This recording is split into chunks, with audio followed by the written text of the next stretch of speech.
All right, guys, so let's prepare for our bloody pancakes, our spooky, ooky, bloody pancakes. So what I have here is I have some prepared pancake mix that I already prepared off camera. And to this, I'm going to add a 1/3 cup of pumpkin puree. Let's see here. And I'm just going to mix it in. And this is, I believe, unsweetened pumpkin puree.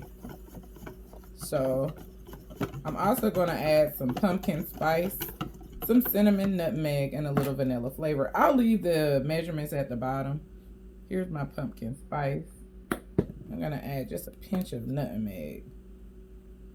And then I'm going to add some cinnamon. And then I'm going to hit it with a little vanilla flavor.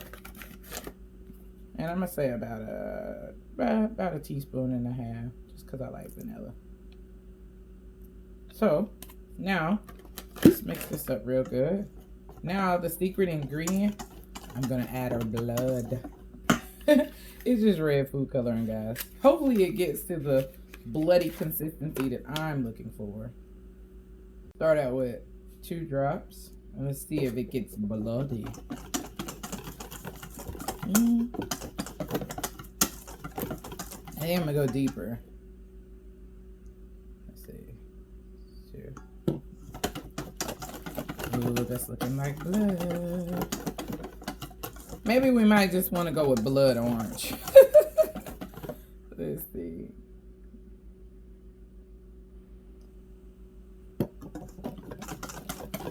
All right. Here we go. I think that's bloody enough. Maybe a little more. Let's do it.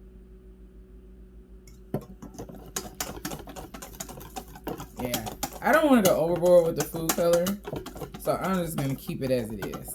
So this is our pancake batter. And now let's get to the syrup. So for the syrup, I'm going to start out with a nice tablespoon of butter. I am using sugar-free syrup. You can use whatever type of syrup you want. I just like the lightness of the sugar-free syrup because I just like it.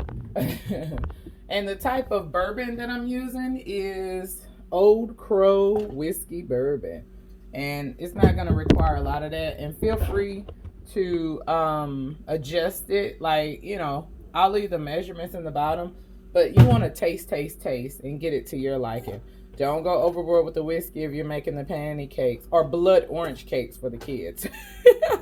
Now I am going to get my butter a little bit more toasty. So I'm not just going to melt it. I'm going to brown it a little bit because I like the richness of those flavors to come through whenever you mix it with maple syrup. So I'm going to just be stirring it until it gets to the color that I want it. Like I said, don't burn your butter. It's not that serious. If you don't want brown butter, you don't have to. I just want mine a little darker for the richness to come through. Take your time. Low and slow is the name of the game, guys. Yeah, baby. So now that I have gotten it to the butter to the consistency that I want, I'm gonna go ahead and add that cup of sugar-free maple syrup in there. Let's see. And I'm also gonna start out with a teaspoon of bourbon. You can't undo it. So take your time with your bourbon because you don't have to go overboard to get that infused bourbon flavor. So I'm starting out with a teaspoon. And like I said, taste. And here's where I'm gonna go ahead and turn my stove on really low so that way it doesn't burn or scorch. And it smells amazing, guys.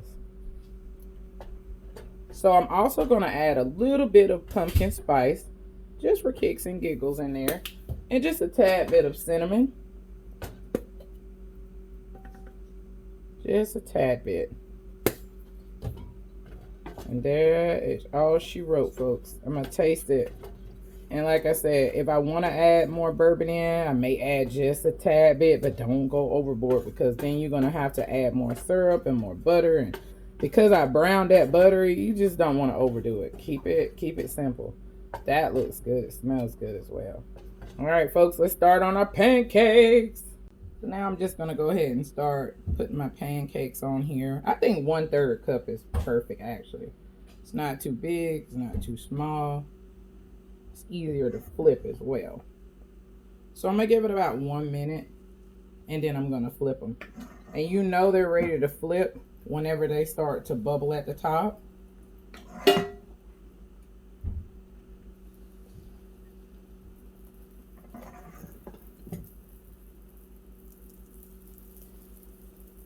Oh, and I also toasted some pecans. So for some of these, I'm gonna go ahead and get a little jazzy and put some of these pecans right on the right in the pancake. I'm not gonna do all of them like that because my son don't eat nuts. I'm not allergic to them, he just don't like them. Maybe it's a texture thing. So I'm gonna infuse these. And when you toast your nuts, you bring out the nuttiness in your nuts. So you know, consider that whenever you're using nuts of any kind, because it really brings out that nuttiness. So you see how these bubbles have formed and you got that nice little crust on the outside? They're ready to flip. And just take your time when you're doing them. That sound you hear is my pecans. Hard. They're going to be oh so good. And then after this, I'm going to let them go for about another minute. And then we're going to make the next batch. So you'll be able to see the final product in just a second, folks. Buckle up and hold on tight. These pancakes are getting done right. Well, would you look at that? Look at these pancakes. These are so beautiful. Now, I'm just going to take, for kicks and giggles, and just sprinkle a tad bit of brown sugar, confectioner sugar right on the top, just to make it look pretty. And then I'm not going to drizzle my syrup on there. Instead, I'm just going to put my syrup right in our little Dunkaroo, because we're going to eat these pancakes together. So I can't make room. Let's see. Yes, I can. You can do it. Put a little power to it. All right, guys. That's it. I'm going to give y'all a close up. Making a mess over here. All right. This is those pecan infused pancakes. Oh man, it smells so good. Look at that. And as you can see, all of them don't have the pecans. It's okay. We can see which ones are which. Man, look at that syrup. Oh, that Dunkaroo syrup. I'm excited. I don't know about y'all, but I hope you guys enjoyed this video. I hope that you give it a try. It's a good little treat for fall. And until next time, peace out. I love you guys.